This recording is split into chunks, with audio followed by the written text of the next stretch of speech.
Today I'll be going over another vocabulary word that will be going in conjunction with the prior video and the following video, and that is cyclically loaded structures. We're going to get into it right after this.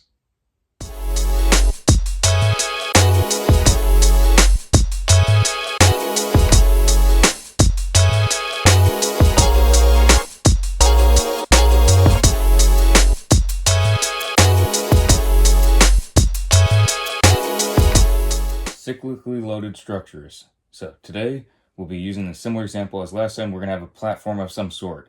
Now, an easy way, at least the way I memorize cyclically loaded versus statically loaded, is instead of just something that's holding a permanent piece, such as an air conditioner, as we had a bracket for the prior video, imagine this is part of a bridge, and you have vehicles going this way, you have vehicles going this way, and you have a heavy amount of weight here, and it's going to move that way. Same thing with the weight over here. It's going to be moving this way, and it's going to be going back and forth, back and forth. You'll have sometimes no weight. You can have traffic jams for an overpass, and there's a ton of weight just sitting on this structure.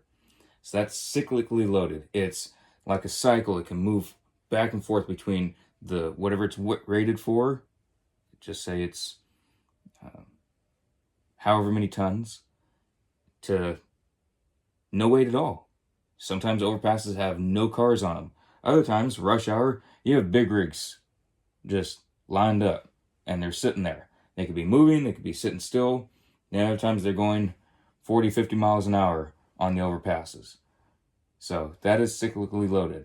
It's movement. It can go back and forth. So we have to weld and prepare our welds, finish our welds differently. We want to remember that the weight can change constantly. It doesn't have to be static, still.